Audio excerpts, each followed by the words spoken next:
مسجد حرام سے مسجد اقصی تک حضور براق پہ گئے. مسجد اقصی سے پہلے آسمان تک نور کی سیڑھی پہ گئے. پہلے آسمان سے لے کر کے 7ویں آسمان تک فرشتوں کے پروں پہ گئے. 7ویں آسمان سے لے کے سدرہ تک جبریل امین کے پروں پہ گئے. سدرہ سے لے کر جہاں تک اللہ نے چاہا رف رف سبز نوری تخت پہ گئے. یہ 5 مراحل تے مکمل ہو گئے.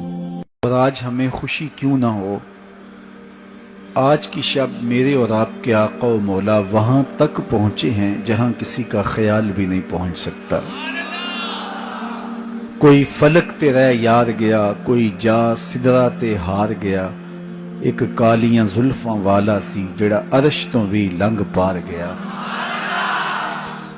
اتنا عروج کائنات میں حضور علیہ السلام سے پہلے نہ کبھی کسی کو ملا، نہ حضور کے بعد کسی کو ملا. وہ بلندیاں، وہ رفعتیں، وہ وسعتیں، وہ شان و شوکت، وہ عزت، وہ عظمت، وہ رفعت ان کا مقسوم ہوا جو انہی کا ہی حصہ ہے. اور اللہ تعالیٰ جل شانہ نے اتنا نوازا کہ کوئی کمی باقی نہیں رہی. اور حضور کے صدقے سے اس امت کو بھی نواز دیا گیا، بخشش کا وعدہ دے کر اس امت کے لیے 50 نمازوں کا تحفہ دے کے جو بعد میں سمٹ کے 5 رہ گئیں، اور خواتین میں سورہ بقرہ عطا کر کے اس امت کے دردوں کا درماں کیا اور انہیں سکون اور قرار کی دولت نصیب فرمائی. کتاب رحمت قرآن مجید اس واقعہ کو بہت شان و شوکت کے ساتھ بیان کیا ہے کہ وہ ذات پاک ہے جس نے اپنے عبد خاص کو، عبد مکرم کو رات کے مختصر حصے میں مسجد حرام سے مسجد خاص تک، مسجد اقصی تک سیر کرائی، تاکہ وہ اپنے عبد خاص کو، اپنے بندہ خاص کو اپنی قدرت کی نشانیاں دکھائے. وہ مسجد اقصی جس کے اطراف میں رحمتیں برستی ہیں، انوار اترتے ہیں اور برکات کا نزول ہوتا ہے. اور پھر مسجد اقصی سے لے کر آسمان تک، اور آسمان سے سدرہ تک، اور سدرہ سے جہاں تک میرے رب نے چاہا اپنے محبوب کو سیر کرائی اور قدرت کے نشانات دکھائے. جنت کی سیر کروائی، حضور نے دوزخ کا ملاحظہ کیا، مسجد اقصی میں نبیوں کی امامت کروائی، بیت المعمور میں اللہ کے محبوب کی جلوہ گری ہوئی، انبیاء علیہم السلام سے ملاقاتیں ہوئیں، اور سب سے بڑھ کر اللہ نے اپنے محبوب کو اپنا دیدار عطا فرمایا.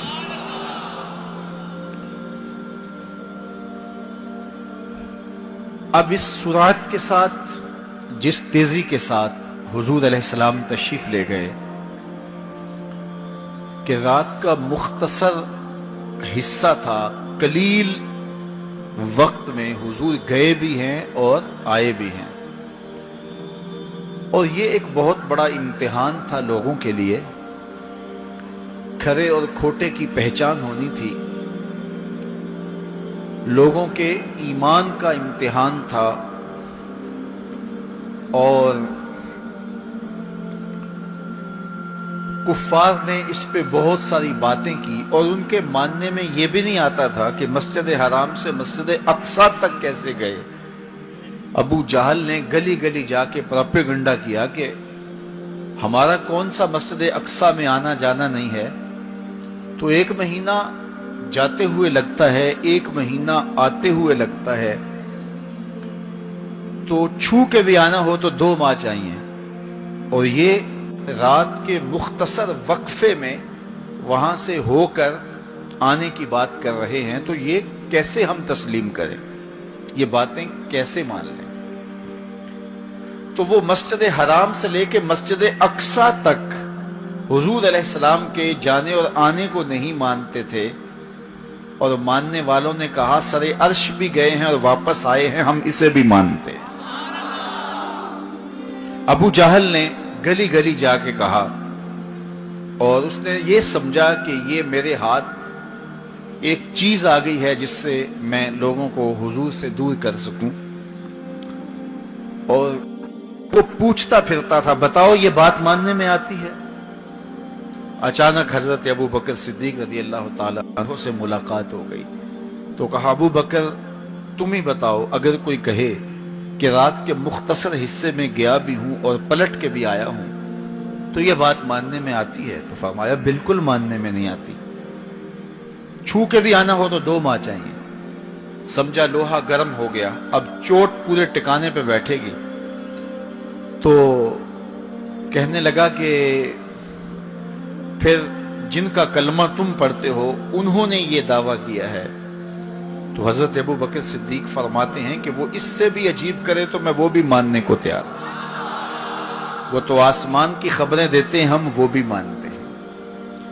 تو محبت والوں کے لیے، ایمان والوں کے لیے تو یہ قابل تعجب نہیں ہے۔ قرآن بتاتا ہے کہ حضرت سلیمان علیہ السلام نے کہا کہ مجھے تخت بلقیس چاہیے، تو ایک جن کھڑا ہو گیا، حضرت یہ خدمت میں سر انجام دیتا ہوں، کب تک لے کر آؤ گے؟ اس نے کہا دوپہر تک لے آؤں گا، مجلس برخاست ہونے سے پہلے پہلے تخت حاضر کر دوں گا۔ اور وہ کوئی ڈبیا نہیں تھی کہ جیب میں ڈال کے لے آنی ہو، وہ تخت اتنا بڑا تھا کہ 60 ہاتھ چوڑا تھا، 80 ہاتھ لمبا تھا اور کئی ہاتھ موٹا تھا، 7 کوٹھریوں میں مکفل تھا، پہرے دار کھڑے تھے، 1 مہینے کی مسافت پہ تھا۔ اس کو جیب میں بھی ڈال کے لانا ہو تو پھر بھی 2 ماہ چاہیے، لیکن وہ اتنا بڑا تخت، اس کو وہاں سے لانا کوئی تماشا لبے بام تو نہیں تھا۔ لیکن جن نے کہا حضرت میں مجلس برخاست ہونے سے پہلے پہلے وہ تخت حاضر کر دیتا ہوں۔ قرآن نے ساری تفصیل سورہ النمل میں بیان کی۔ اب کتنی بڑی پیشکش تھی، لیکن حضرت سلیمان نے کہا نہیں، مجھے اس سے بھی پہلے چاہیے۔ پھر وہ اٹھا جس کے سینے میں کتاب اللہ کا علم تھا، قال الذی عندہ علم من الکتاب۔ مفسرین نے ان کا نام آصف بن برخیہ بتایا ہے، جو حضرت سلیمان کا صحابی تھا۔ اس نے کہا حضرت میں یہ سعادت اپنے ذمے لینا چاہتا ہوں، آپ کو اگر جلدی چاہیے تو میں لے آتا ہوں۔ تو آپ نے فرمایا وہ تو دوپہر تک کا ٹائم دے رہا، بتاؤ تم کب لاؤ گے؟ تو وہ شخص جو زبور کا عالم تھا اور حضرت سلیمان علیہ السلام کا صحابی تھا، وہ بولا انا آتی کا بہی قبل ان یرتد الیک طرفک، حضور آپ آنکھ بعد میں جھپکیں گے، تخت پہلے حاضر ہوگا۔ اور حضرت سلیمان نے ابھی آنکھ جھپکی نہیں تھی، تخت سامنے پڑا ہوا تھا۔ بے ساختہ پکارا ھذا من فضل ربی، یہ میرے رب کا فضل ہے کہ جس نے میرے ماننے والے کو یہ روحانی طاقت اور توانائی نصیب کر دی۔ میں آپ سے کہتا ہوں کہ حضرت سلیمان کے امتی کی یہ شان ہے کہ 1 مہینے کی مسافت پر پڑا ہوا تخت آنکھ جھپکنے سے پہلے حاضر کر دیتا ہے، اور خود سلیمان مقتدی بن کے مسجد اقصی میں جس امام کے پیچھے کھڑے ہوں، اس امام کی شان کا عالم کیا ہوگا، ان کی رفعتوں کا عالم کیا ہوگا۔ تو یہ ایک امتحان ہے معراج، اور میرے اور آپ کے آقا و مولا کی عظمتوں کو ماننے والوں نے کہا کہ یہ بعید نہیں ہے، اللہ اپنے محبوب علیہ السلام کو جہاں چاہے جتنے وقت میں چاہے لے جا بھی سکتا ہے، اور اللہ کی دی ہوئی طاقت سے محبوب واپس پلٹ کے آ بھی سکتے ہیں۔ لوگوں نے یہ کہا کہ جسم اتنی سرعت کے ساتھ اگر محو سفر ہو تو تحلیل ہو جائے، تو میاں تخت سلیمان تحلیل نہیں ہوا، اور یہ حضرت سلیمان کے مقتدی کی تخت بلقیس جو ہے وہ تحلیل نہیں ہوا، اور یہ حضرت سلیمان کے مقتدی کی روحانی قوتوں کا کرشمہ ہے۔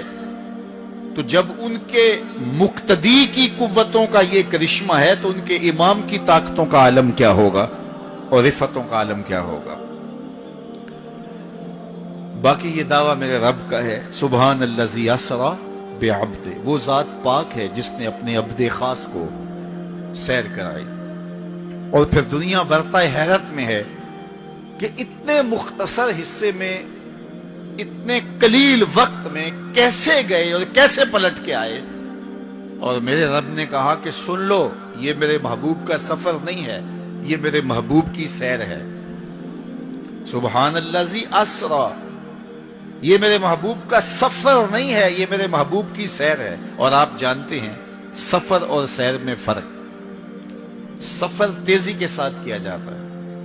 میں اب جو فاصلہ طے کر کے آیا ہوں، تو اگر میں سیر کی غرض سے یہاں آتا تو مجھے 2 گھنٹے لگتے، اور اگر میں گاڑی پہ بھی آتا تو پھر بھی مجھے کم از کم پونا گھنٹہ چاہیے تھا، لیکن میں 15-20 منٹ میں یہاں پہنچنے کی کوشش کی ہے، کیونکہ میری نگاہ میں ایک تھا کہ میں نے دیے گئے وقت کے مطابق یہاں پہنچنا ہے۔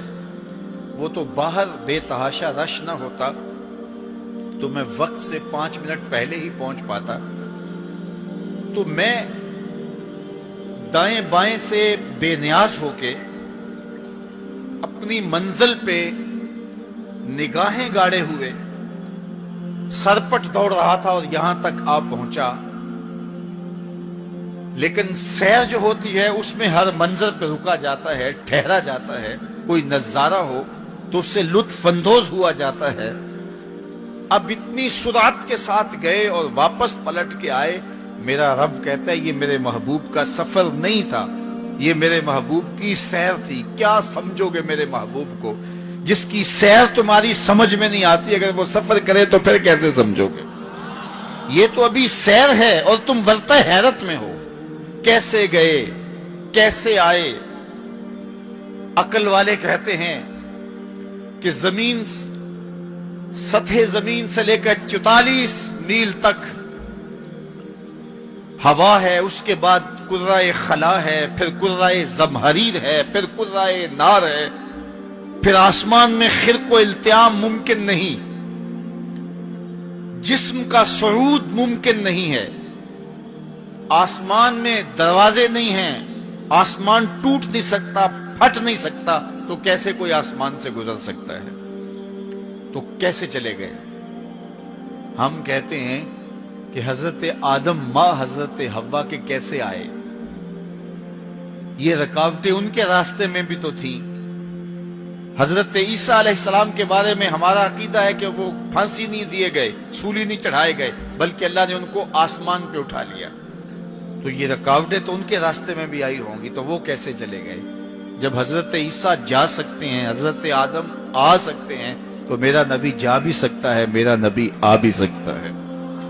فرق یہ ہے ابھی تک جو گیا ہے پلٹ کے آیا نہیں، جو آیا ہے ابھی تک پلٹ کے گیا نہیں۔ میرے نبی گئے بھی ہیں، میرے نبی آئے بھی۔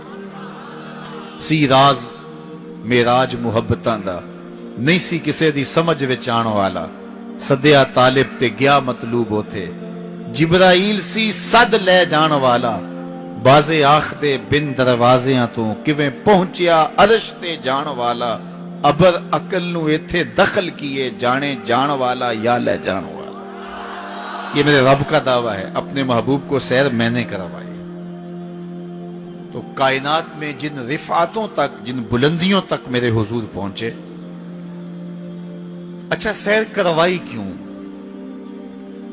تو کہا کہ میں اپنے عجائب قدرت کی نشانیاں اپنے عبد خاص کو، عبد منیب کو، عبد مختار کو، عبد مکرم کو دکھانا چاہتا ہوں۔ اور پھر اللہ جل شانہ نے اپنے محبوب کو اتنی نشانیاں دکھائیں جن کا تعلق دیکھنے سے بھی تھا، جن کا تعلق وجدان سے بھی تھا، محسوسات سے بھی تھا، سننے سے بھی تھا۔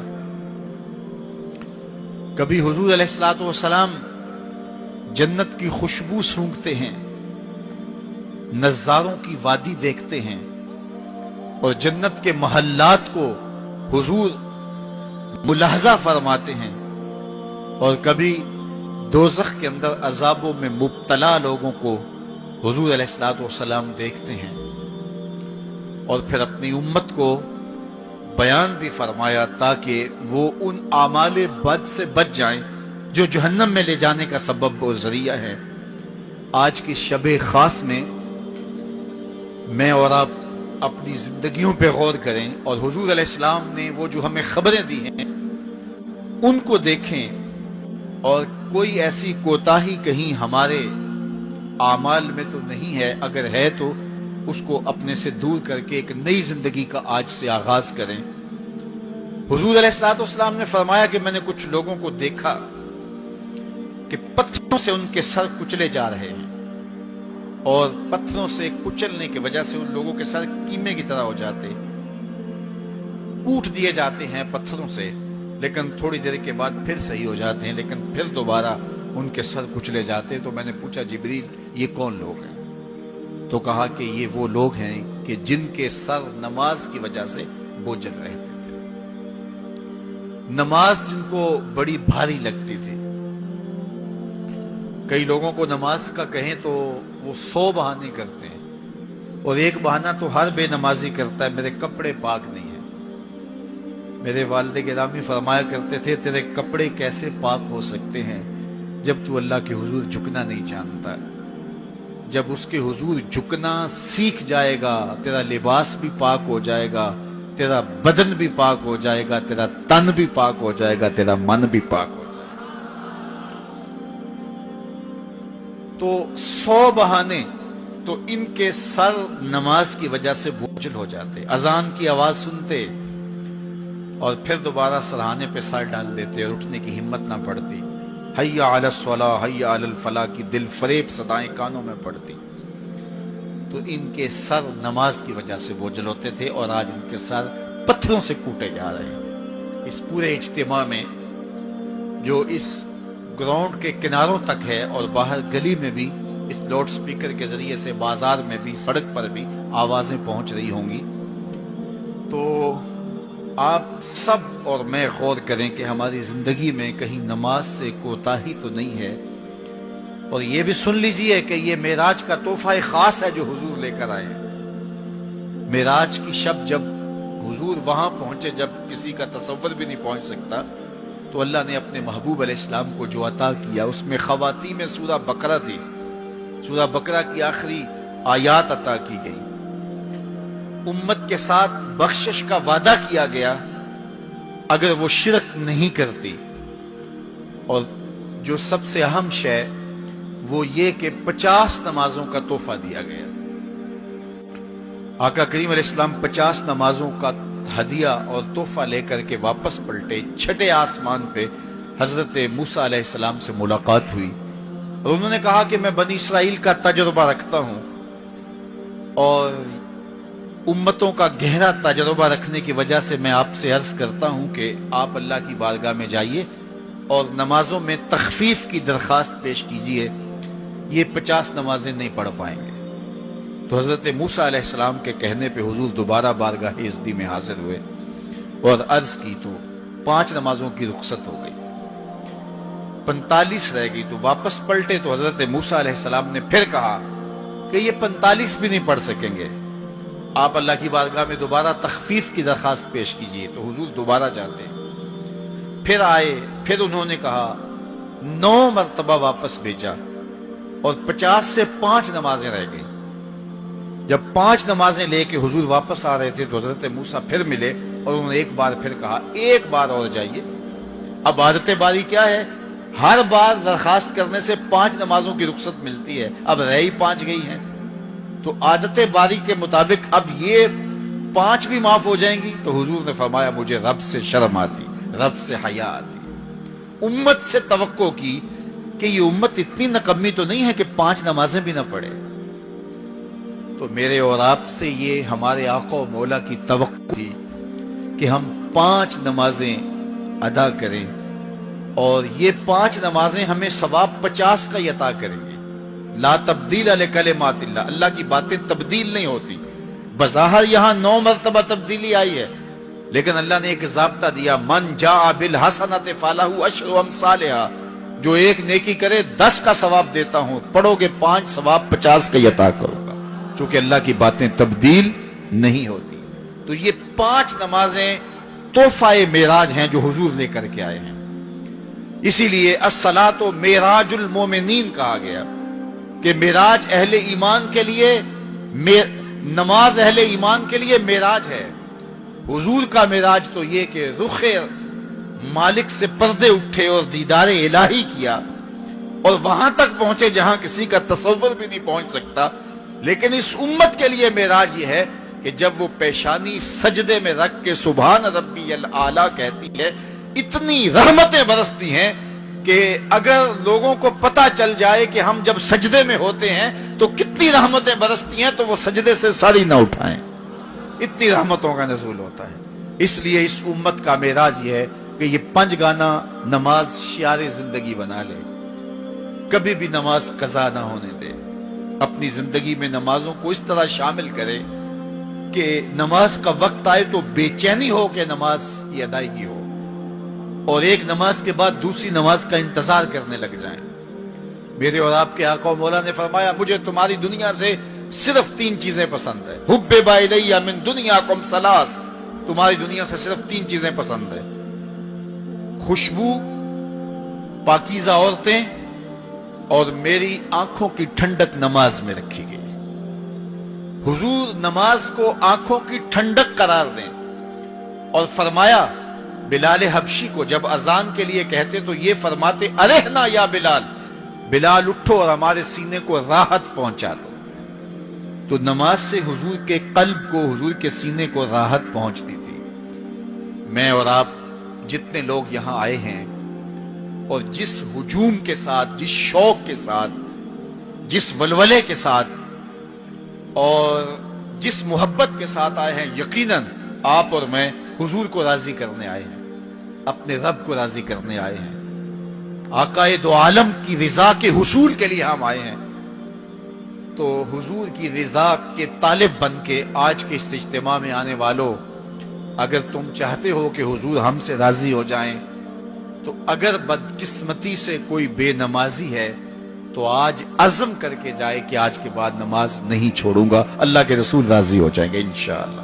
چونکہ حضور نے نماز کو اپنی آنکھوں کی ٹھنڈک قرار دیا ہے، اپنے دل کا قرار نماز کو قرار دیا. ارحنا یا بلال، بلال ہمیں راحت پہنچا دو اذان دے کے. تو یہ حضور کے لیے راحت کا سبب تھا. تو 5 گانا نماز شعار زندگی رکھیں، اور جنہیں نماز نصیب ہے وہ یہ سمجھیں کہ نماز معراج المومنین ہے، تو پھر ہمیں سجدے میں اس کی لذت کیوں نصیب نہیں ہوتی. تو وہ اپنے خیالات کو قابو میں کریں، اپنی نماز میں یکسو ہو جائیں. پڑے سجدے میں ہوں اور کھڑے دکان پہ ہوں تو پھر سجدہ سرور بخش نہیں ہوگا، پھر قیام لذت آفری نہیں ہوگا. تو اپنی نماز کو اس قدر یکسو کر لو کہ جب تم سجدے میں ہو، قیام میں ہو، رکوع میں ہو، تو سجدے، قیام اور رکوع کی لذت تمہیں حاصل ہو رہی ہو، تو پھر معراج کی لذتیں تمہیں نماز میں نصیب ہوں گی اور قرار نصیب ہوگا. تو کہا میں نے کچھ لوگوں کو دیکھا کہ ان کے سر کوٹے جا رہے ہیں، اور میں نے پوچھا یہ کون لوگ ہیں؟ تو کہا یہ وہ لوگ ہیں کہ جو نماز نہیں پڑھا کرتے تھے، جن کے سر نماز سے بوجھل رہتے تھے. پھر کچھ لوگوں کو دیکھا معراج کی شب، فرماتے ہیں کہ ان کے آگے اور پیچھے چیتھڑے بندھے ہوئے ہیں، اور وہ کانٹے دار جھاڑیاں تھوہر کھا رہے ہیں، کڑوی جھاڑیاں کھا رہے ہیں، اور گرم پتھر چاٹ رہے ہیں اور کھا رہے ہیں. تو میں نے پوچھا کہ یہ کون بد نصیب لوگ ہیں؟ تو کہا یہ وہ لوگ ہیں جو اپنے مال کا صدقہ نہیں دیا کرتے تھے، مال کی زکوٰۃ نہ ادا کرنے والے، سخت عذاب میں مبتلا ہوں گے اور اللہ کے قہر و غضب کا شکار ہوں گے۔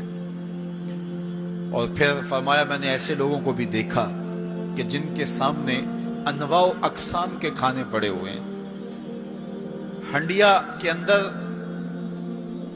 اچھے تازہ اور خوشبودار معقولات موجود ہیں، لیکن وہ ان کو نہیں لے رہے، بلکہ بدبودار سڑا ہوا گوشت کہیں پڑا ہے اور وہ اس کو اٹھا اٹھا کے کھا رہے ہیں۔ تو مجھے حیرت ہوئی، تو میں نے جبریل سے پوچھا کہ یہ کون بد نصیب لوگ ہیں کہ ان کے سامنے بھنا ہوا تازہ گوشت موجود ہے، خوشبودار گوشت موجود ہے، لیکن یہ اس بدبودار اور متعفن میں ہاتھ مار رہے ہیں۔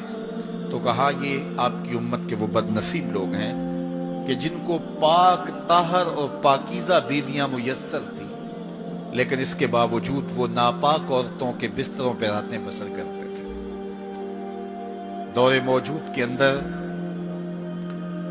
برائی اور بدی تیزی کے ساتھ پھیلتی چلی جا رہی ہے، اور جدید ذرائع ابلاغ نے، جس میں سوشل میڈیا پیش ہے، آنکھوں سے حیا تو چھین ہی لیا ہے، خیالوں کی پاکیزگی تو چھین ہی لی ہے، عصمت کے جوہر پر اتنی تیزی سے یہ آلات حملہ آور ہیں کہ اپنی نئی نسلوں کو بچانا اور ان کی حفاظت کرنا بہت ضروری ہو گیا ہے۔ میری اور آپ کی ذمہ داری ہے کہ ہم اپنی اولادوں پر گہری نظر رکھیں اور ان کی حفاظت کریں، چونکہ اگر عصمت کا جوہر محفوظ نہ رہا تو پھر پلے کچھ بھی نہیں رہا، اگر آبرو سلامت نہیں رہی تو پھر پلے کچھ بھی نہیں رہا۔ قیامت کے دن ان لوگوں کو اس صورت کے اندر لایا جائے گا کہ وہ یہ غلیظ کھانے کھا رہے ہوں گے، اور ذلت اور رسوائی کی وہ زندگی ان کو سہنا پڑے گی، اور اللہ کے قہر و غضب کا شکار ہونا پڑے گا۔ اپنی خلوت کو اور اپنی جلوت کو پاکیزہ رکھنے کی کوشش کرو، اور اللہ کی رضا اپنا مقصود زندگی بنا لو۔ وہ آنکھ جو غیر محرم کو شہوت کی نظر سے دیکھتی ہے، قیامت کے دن جہنم کی آگ سے بھر دی جائے۔ اپنے خیالوں کو بھی پاکیزہ کرو، اپنی سوچوں کو بھی پاکیزہ کرو، اور اپنی زندگی کی ایک ایک ساتھ کو اپنے مالک کے حضور پیش کرو، اور اللہ سے توفیق مانگو خیر کی اور برکت اور رحمت کی۔ جب انسان کی نگاہ پاک نہیں رہتی تو خیال پراگندہ ہوتے ہیں، خیالات کی ناپاکیزگی اس کی عصمت کے جوہر پہ حملہ آور ہوتی ہے، اور شیطان کے لیے یہ بڑی خوشی کی بات ہے کہ کوئی نوجوان اپنی عصمت اور اپنی آبرو کو داؤ پہ لگا دے۔ تو دور موجود کے اندر یہ فتنہ تیزی کے ساتھ بڑھتا چلا جا رہا ہے، اس میں ہماری معاشرت کی ناہمواریاں اور جدید ذرائع ابلاغ اور قرب قیامت کی وجہ سے فتنوں کا آسمان سے بارش کی طرح برسنا ہے، لیکن جو اپنے آپ کو بچا لے وہی سرخرو ہوگا، جو نہیں بچا پائے گا وہ اپنی دنیا اور آخرت برباد کر لے گا۔ اللہ کے محبوب نے ارشاد فرمایا کہ میں نے کچھ لوگوں کو دیکھا کہ ان کی زبانیں لوہے کی کینچیوں سے کاٹی جا رہی ہیں، آگ کی کینچیوں سے کاٹی جا رہی ہیں۔ دو روایات ہیں، لوہے کی کینچیوں سے اور آگ کی کینچیوں سے۔ تو میں نے پوچھا جبریل یہ کون لوگ ہیں؟ تو کہا حضور یہ آپ کی امت کے فتنہ پرور خطیب ہیں، جو کہا کرتے تھے ان کا اپنا وہ عمل نہیں ہوا کرتا تھا۔ لوگوں کے اندر فتنہ اور فساد بپا کرنے والے لوگ، جن کی زبان کی تلخیاں معاشروں کے اندر تفریق پیدا کرتی ہیں، بھائی بھائی سے لڑ پڑتا ہے، میاں بیوی کے درمیان تفریق پیدا کر دیتے ہیں، نفرت کی چنگاریاں ان کی زبان اگلتی ہے، اور ان کے لہجے لوگوں کے اندر تفریق، تشدد، افتراق اور فرقہ بندیاں پیدا کرتے ہیں۔ تو ایسے لوگ قیامت کے دن ان کی زبانیں لوہے کی کینچیوں سے کاٹ دی جائیں گی، جس کی صورت اللہ کے محبوب پہلے ہی ملاحظہ فرما چکے۔ تو بدترین اس امت کے لوگ بھی علماء ہیں، اور بہترین اس امت کے لوگ بھی علماء ہیں۔ فتنہ انہی سے شروع ہوتا ہے اور انہی میں پلٹتا ہے۔ ان کے پاس بیٹھنے سے خیر ملتی ہے اگر وہ خیر کی راہوں کے مسافر ہوں، اور اگر یہ طبقہ خراب ہو جائے اور شر پہ اتر آ جائے، شر پہ اتر آئے، تو پھر سب سے زیادہ شر بھی انہی کے دامن سے پھوٹتی ہے۔ ان کی زبان جب زہر اگلنے لگے اور ان کے لفظ شعلے بن جائیں تو معاشرے بسم ہو کے رہ جاتے ہیں اور معاشرے جل کے خاشاک ہو جاتے ہیں۔ اس لیے خاص طور پہ اس طبقے کو اپنا ہمیشہ محاسبہ کرنے کی ضرورت ہے کہ ہمارے عمل سے، ہمارے رویے سے، طرز زندگی سے، ہماری گفتگو سے، ہمارے کسی لہجے سے کسی کے لیے تفریق، تشتت، افتراق اور لڑائی پیدا نہ ہو۔ تو یہ بات بہت ہی اہم ہے جو اللہ کے محبوب علیہ الصلوۃ والسلام نے بیان فرمایا۔ اللہ کے محبوب علیہ السلام فرماتے ہیں میں نے ایک منظر دیکھا کہ ایک سوراخ ہے، اس سے ایک بیل نکلتا ہے، نکلنے کے بعد دوبارہ گھسنے کی کوشش کرتا ہے لیکن گھس نہیں پاتا۔ تو میں نے جبریل سے پوچھا کہ یہ کیا ماجرا ہے؟ تو جبریل نے کہا کہ حضور یہ ان لوگوں کی مثال بیان کی ہے جو زبان سے بڑا بول نکال دیتے ہیں اور پھر دوبارہ اس کو لینا چاہتے ہیں تو پھر وہ واپسی نہیں ہو سکتی۔ بعض اوقات آپ کوئی ایسی بات کر دیتے ہیں جس سے فتنہ پھیلنا شروع ہو جاتا ہے، جس سے شر پھیلنا شروع ہو جاتی ہے، جس سے معاشرے کے اندر تشتت اور افتراق پیدا ہونا شروع ہو جاتا ہے، جس سے لوگ آپس میں الجھ پڑتے ہیں۔ تو آپ آرام سے زبان سے کوئی جملہ نکال دیتے ہیں لیکن بعد میں اس کو واپس لینا چاہیں لیکن وہ شر پھیل چکی ہوتی ہے۔ تو اسی لیے ہمارے بزرگوں نے ہمیں یہ کہا ہے کہ بولنے سے پہلے 100 مرتبہ بات کو تول لو، غور کر لو، فکر کر لو۔ کمان سے تیر نہ نکلا ہو، آپ کے پاس اختیار ہوتا ہے کہ جب چاہو اس کو پھینک لو، لیکن جب آپ کمان سے تیر چھوڑ چکے ہوں تو پھر آپ کا اختیار ختم ہو جاتا ہے۔ پھر وہ زخمی کرے، کسی کی موت کا سبب بنے یا وہ تیر ضائع چلا جائے، پھر تمہارا اختیار نہیں ہوتا۔ تو بولنے سے قبل ضرور سوچو کہ میری زبان سے نکلا ہوا کوئی جملہ اس معاشرے پر کیا اثر پیدا کرے گا، اور جب زبان سے جملہ نکل گیا تو پھر آپ کے اختیار میں نہیں ہے۔ تو یہ بہت ضروری ہے۔ اس وقت ہر بندہ جو زبان میں آئے بول دیتا ہے، ہر بندے کو اس وقت بولنے کی جو لت ہے، اور آج کل تو وہ سوشل میڈیا کے اوپر جو من میں آیا تنہائی میں وہ لکھ دیا اور لکھ کے معاشرے کے اندر لوگوں کے اندر وہ چیز وائرل کر دی، جس طرح کی تصویر چاہا ڈال دی، لیکن پھر بعد میں وہ آپ کے اختیار میں چیز نہیں رہتی ہے۔ بلکہ اب تو اتنے بخسیس اور اتنے نیچ فطرت کے لوگ بھی سوشل میڈیا پہ بیٹھے ہوئے ہیں۔ کسی زمانے کے اندر جو گندے مزاج کے لوگ ہوتے تھے وہ واش روم کے اندر بیٹھ کر کے چھپ کے اپنے خب سے باطن کا اظہار کرتے تھے، اور واش روم کی دیواروں کے اوپر جو ان کے من میں غلاظت ہوتی وہ لکھ دیا کرتے تھے۔ پبلک واش رومز کے اندر ایسے مناظر آپ نے بھی دیکھے ہوں گے کہ انسانیت کا سر شرم سے جھک جاتا ہے۔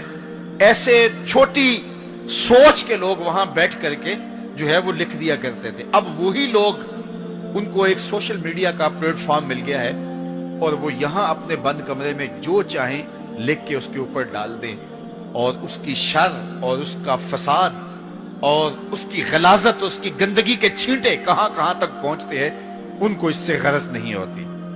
تو ایک ایک حرف جو زبان سے نکلتا ہے، تمہارا قلم سے نکلا ہوا ایک ایک جملہ، اس کا حساب ہونا ہے قیامت کے دن۔ ایک ایک چیز کے بارے میں پوچھا جائے گا۔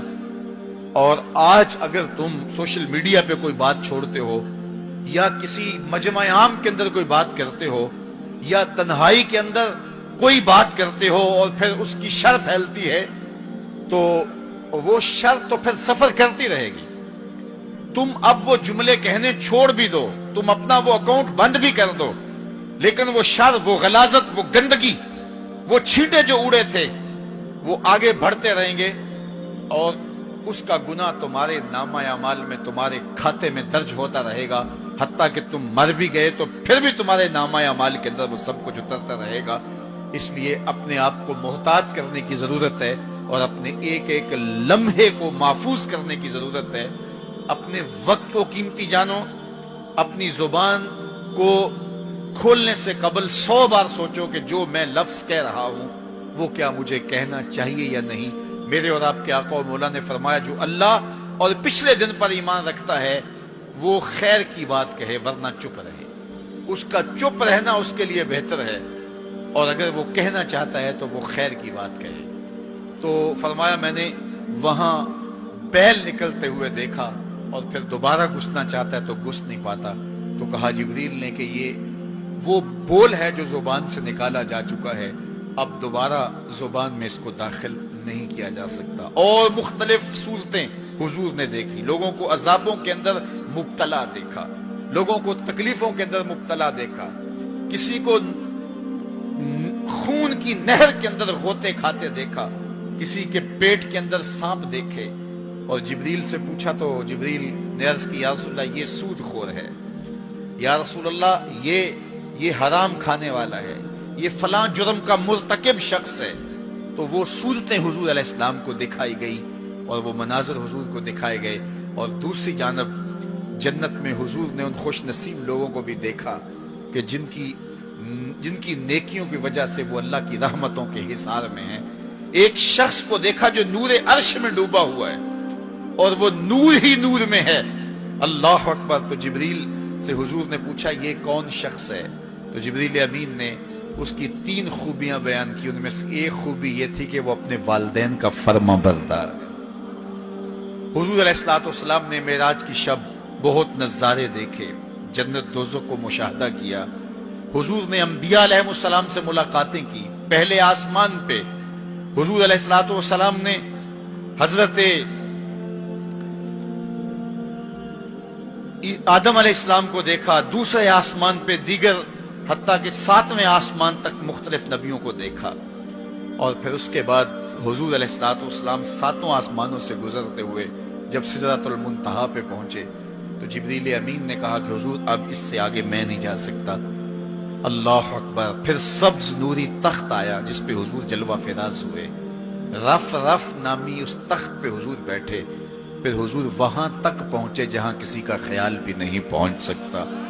خرد سے کہہ دو کہ سر جھکا لے، گماں سے گزرے گزرنے والے، یہاں خود پڑے ہیں جہت کو لالے، کوئی کیا بتائے کدھر گئے تھے، سراغ عین و متا کہاں تھا، نشان کیف و الا کہاں تھا، نہ کوئی ساتھی نہ کوئی راہی، نہ سنگ منزل نہ مرحلے تھے، کمان امکان کے جھوٹے نکتوں تم اول آخر کے پھیر میں ہو، محیط کی چال سے پوچھو کدھر سے آئے کدھر گئے تھے، کوئی حد ہے ان کے عروج کی، بلغل علاب کمالے۔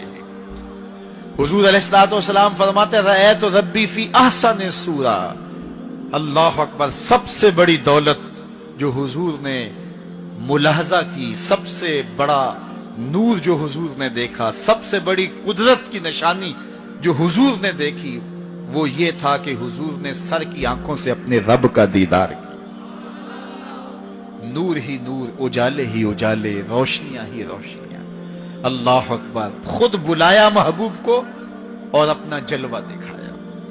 ایک کوہ طور پہ خود چل کے جاتے ہیں، رب آرنی انظر الیک، مالک میں تجھے دیکھنا چاہتا ہوں، تو جواب کیا ملتا ہے؟ لن ترانی، اے موسیٰ تم مجھے نہیں دیکھ سکتے۔ اور ایک ام ہانی کے گھر لیٹے ہیں اور چادر اوڑھ کے استراحت کر رہے ہیں، جبریل جا کے حاضر ہو کے عرض گزار ہوتے ہیں ان اللہ اشتاق الی لقائک یا رسول اللہ، محبوب آپ لیٹے ہو، آپ کا رب آپ کا دیدار کرنا چاہ رہا ہے۔ تبارک اللہ، شان تیری، تجھی کو زیبا ہے بے نیازی، کہیں پہ وہ جوش لن ترانی، کہیں تقاضے وصال کے تھے۔ ایک کوہ طور پہ خود چل کے جاتا ہے اور دیدار کی طلب کرتا ہے، مالک میں تجھے دیکھنا چاہتا ہوں، جواب کیا ملتا ہے؟ لن ترانی، اے موسیٰ تم نہیں دیکھ سکتے۔ پہم اسرار ہوتا ہے بار بار، یا اللہ میں تجھے دیکھنا چاہتا ہوں۔ علماء نے لکھا جب یہ کہہ دیا گیا تم نہیں دیکھ سکتے تو پھر تقاضا کیوں تھا؟ کہا اس لیے کہ رب کا کلام سنا تھا، اس لیے تڑپ تھی، جس کے کلام میں اتنا لطف ہے دیدار کا مزہ کیا ہوگا۔ تو کہا تھا مالک میں تجھے دیکھنا چاہتا ہوں۔ اچھا اگر مجھے دیکھنا چاہتے انظر الی الجبل، اس پہاڑ کو دیکھو، اگر یہ اپنی جگہ پہ کھڑا رہا تو تم مجھے دیکھ لو گے۔ اللہ نے اپنی رویت کو استقرار جبل کے ساتھ معلق کر دیا۔ علامہ سعد الدین تفتزانی علیہ رحمہ نے شرح عقائد نصفیہ میں اس پہ گفتگو کی ہے کہ ممکن کے ساتھ معلق بھی ممکن ہوتا ہے۔ گویا اللہ کا دیدار ممکن ہے. تو اللہ تعالیٰ جل شانہ نے کہا کہ اس پہاڑ کو دیکھو، یہ اگر اپنی جگہ ٹھہرا رہا تو تم مجھے دیکھ لو گے. یہ الگ بات ہے کہ وہ پہاڑ ٹھہر نہ سکا، اللہ کے جلووں کی تاب نہ لا سکا. اللہ تعالیٰ نے اس پہاڑ پہ جب اپنی تجلی کا نزول کیا، اور وہ بھی تجلی ذاتی نہیں تھی، تجلی صفاتی، اور اس کا بھی عکس، پرتو، ظل اور سایہ اس پہاڑ پہ ڈالا، اور پہاڑ اس جلوے کی تاب نہیں لا سکا.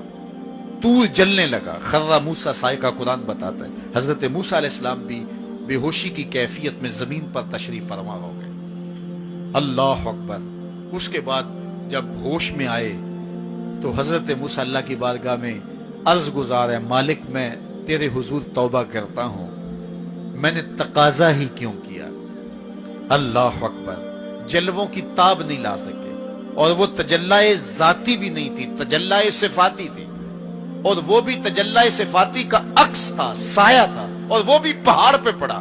پہاڑ سے منعکس ہو کے حضرت موسیٰ علیہ السلام پہ آیا، لیکن تاب نہیں لا سکے. لیکن اللہ کے دیدار کا سرما تو آنکھوں میں لگ گیا تھا، ایک جھلک تو پڑی تھی.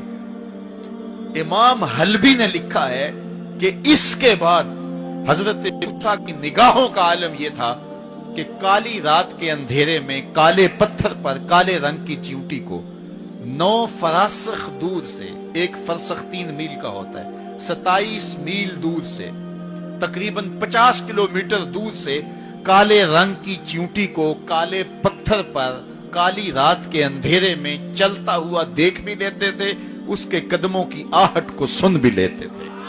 یہ اللہ کا کلام سننے کی وجہ سے کانوں میں یہ سماعت آ گئی، اور اللہ کا دیدار کرنے کی وجہ سے آنکھوں میں یہ توانائی آ گئی کہ 50 کلومیٹر دور کالی رات کے اندھیرے میں، شب دیجور کی ظلمتوں میں، کالے رنگ کی چیونٹی کو چلتا ہوا دیکھتے بھی، اس کے قدموں کی سرسراہٹ کو سنتے بھی.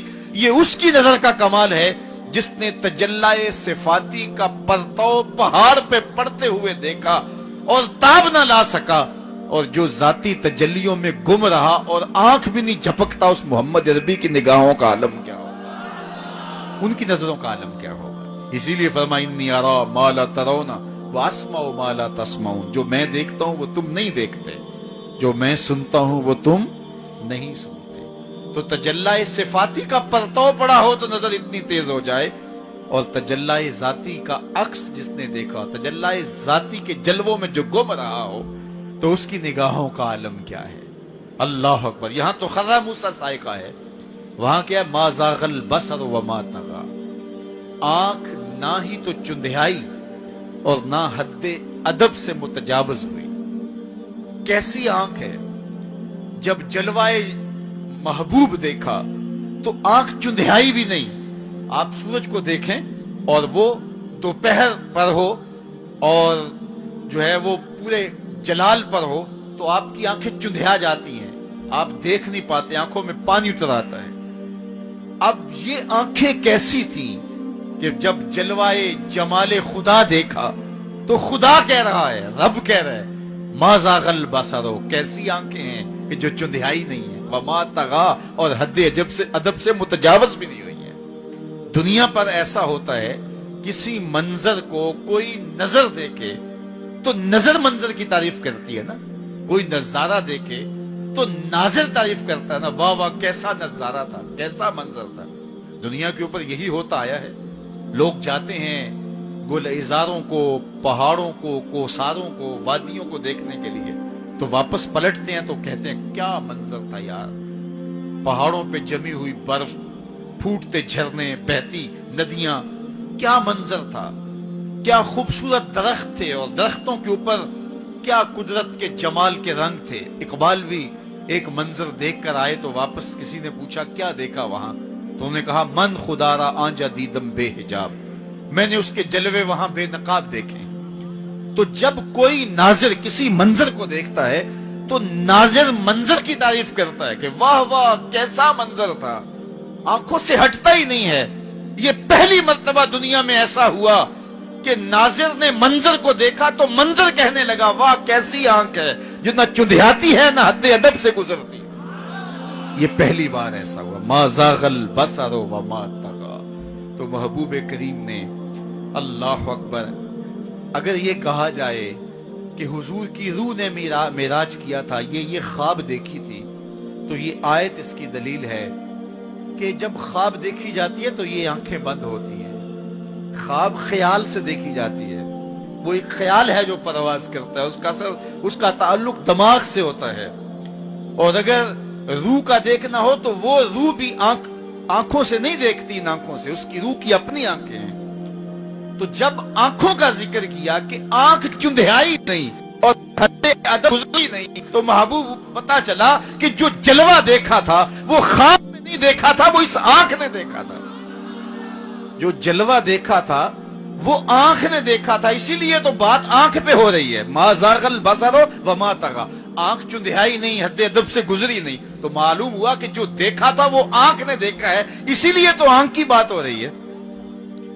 اور پھر ایک اور بات سنو، آگے قرآن کہتا ہے ما کذب الفؤاد ما رأى، جو آنکھ نے دیکھا دل نے اس کی تکذیب نہیں کی. یعنی جب آنکھ نے وہ جلوہ دیکھا تو آنکھ نے دل سے پوچھا کہ یہ وہی ہے، کیونکہ دل میں تو وہ پہلے ہی رہتا تھا، دل میں تو بسیرے پہلے ہی تھے، دل میں پہلے ہی تھے. دیکھو کسی نے کسی کو نہ دیکھا ہو اور وہ کسی کے ساتھ اس کو دیکھنے جائے، تو جس کے ساتھ وہ دیکھنے گیا اس نے دیکھا ہو تو اس کو لگے کہ یہ وہی ہے، تو وہ اس سے پوچھتا ہے جناب یہ وہی ہے، تو اس نے دیکھا ہو تو وہ تصدیق کر لیتا. اور اگر اس نے بھی نہ دیکھا ہو تو پھر اس سے کوئی پوچھتا بھی نہیں، چونکہ ہم بھئی ایک جیسے ہیں، تم نے بھی نہیں دیکھا میں نے بھی نہیں دیکھا. تو جب کسی نے پہلے دیکھا ہوا ہو تو پھر دوسرا اس کو پوچھتا ہے ہاں وہی ہے، اور وہ کہتا ہے ہاں وہی ہے. اور وہ یہ تب کہہ سکتا ہے کہ اس نے پہلے دیکھا ہو جب جمال الہی کو نگاہ مصطفیٰ نے دیکھا، تو نگاہ نے دل سے پوچھا یہ وہی ہے، یہ وہی ہے جو دل میں درد بن کے رہتا ہے، یہ وہی ہے. ما کذب الفؤاد ما رأى، قرآن بتاتا ہے جب آنکھ نے پوچھا نا دل سے تو دل نے تکذیب نہیں کی، دل نے کہا ہاں یہ وہی ہے. اب یہاں ایک جملہ کہتا ہوں اور میری تقریر یہاں اختتام کو بھی پہنچ جائے گی، تو یہ آپ کے لیے کافی کبھی غذا ہوگی اور روح کو سرشار رکھے گی. اور وہ یہ کہ جو دل میں رہتا ہو وہ آنکھوں کے سامنے آئے، اسے تو معراج کہتے ہیں. جو دل میں بستا ہو وہ آنکھوں کے سامنے آ جائے، اسے ہی تو معراج کہتے ہیں. اس لیے دل نے تو پہلے ہی دیکھا تھا، دل میں تو وہ پہلے ہی رہتا تھا. آج شب جو ہے وہ آنکھ نے دیکھا تو آنکھ جو ہے وہ تڑپ کے دل سے پوچھتی ہے وہی ہے. اللہ اکبر. تو پھر آنکھ نے جب پوچھا تو دل نے ما کذب الفؤاد، دل نے تکذیب نہیں کی بلکہ دل نے تصدیق کی.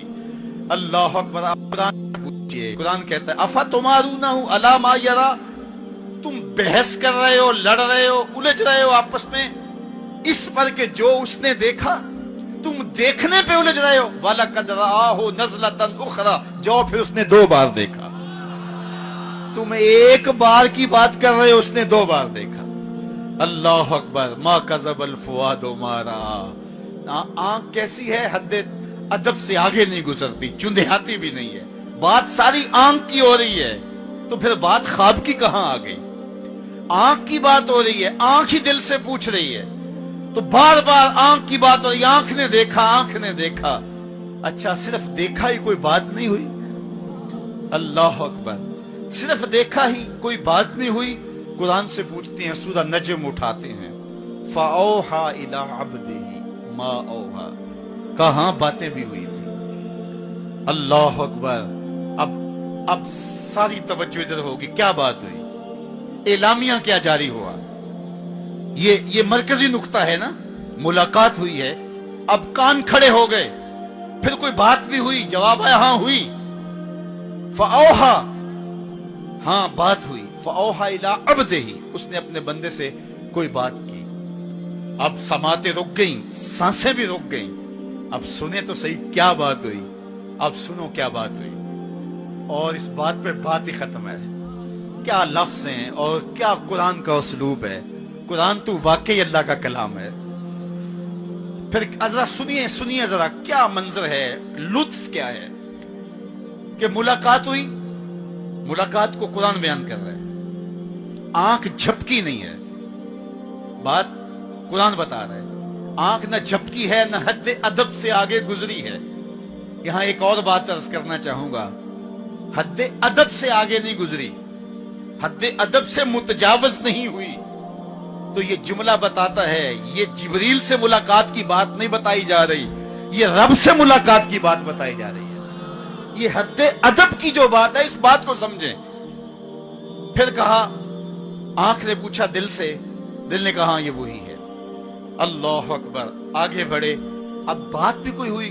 کہا فاوحى الى عبده، اس نے اپنے بندے سے کوئی بات کی تھی. کوئی وہی کہتے ہیں اشارہ سریہ خفیہ، سرگوشی جسے کہتے ہیں، کسی کے کان میں کوئی بات کرنا. تو کہا پھر اس نے اپنے بندے سے کوئی بات بھی کی. کان کھڑے ہو گئے، سماعتیں رک گئی، سانسیں رک گئی. کیا بات ہوئی؟ جواب آیا ما اوہا، تمہیں کیا لگے جو بھی ہوئی. کرنے والے نے کی، سننے والے نے سنی. فاوحا الی عبدہ، اس نے اپنے عبد خاص سے پھر کوئی بات کی. کان رکے، جواب آیا ما اوہا، جو بھی ہوئی. جو بھی ہوئی کرنے والا جانے یا سننے والا جانے. سی راز میراج محبتاں دا نہیں کسے دی سمجھ وچ آن والا. سدیا طالب تے گیا مطلوب ہوتے، جبرائیل سی صد لے جان والا. بازے آخدے بن دروازیاں تو کیویں پہنچیا عرش تے جان والا. ابر عقل نو ایتھے دخل کیے، جانے جان والا یا لے جان والا. تو کہا جو بھی بات ہوئی وہ ہوئی ضرور.